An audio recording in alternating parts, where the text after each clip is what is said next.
Si è tenuto invece a Vicenza il convegno sull'innovazione promosso dal gruppo Giovani Imprenditori di Confindustria Vicenza e Cassa di Risparmio del Veneto. Focus Startup e PMI innovative, le nuove vie di sviluppo del tessuto imprenditoriale. Ci troviamo a vivere tempi complicati ma anche pieni di possibilità di innovare. La questione aperta è come riuscire a coglierle.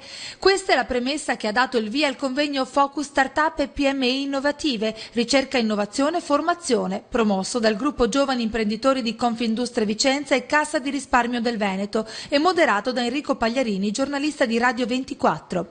Penso sia un tema importante e centrale. Questo appuntamento vuole fare in modo che gli imprenditori possano acquisire qualche spunto e idea in più da portare in azienda, ha esordito il presidente del gruppo Giovani Imprenditori Andrea Stella.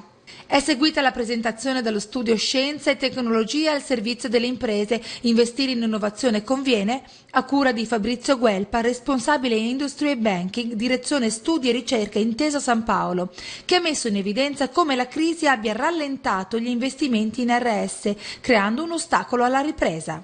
Per incrementare la capacità innovativa occorre non solo aumentare la spesa e ricerca svolta internamente, ma anche l'interazione con soggetti esterni come l'università, le start-up innovative e gli spin-off universitari. Le start-up sono come i giovani e hanno un orizzonte davanti tale da poter fare qualcosa di innovativo, sono lo sfogo dei talentuosi e sono la versione contemporanea del laboratorio degli anni 60 e 70. Fondamentale è il mentoring. Avranno futuro le start-up che prevedono l'integrazione dei servizi innovativi e tecnologici con il tessuto manifatturiero.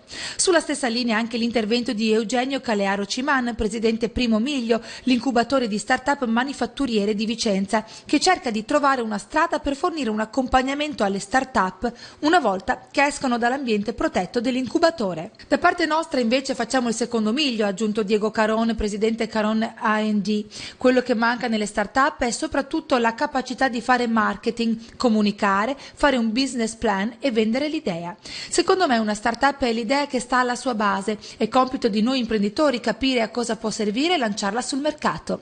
Sul fronte del credito Carlo Moretti, vice direttore generale Cassa di Risparmio del Veneto, ha aggiunto: siamo sempre più convinti che la crescita passi attraverso l'innovazione e l'internazionalizzazione.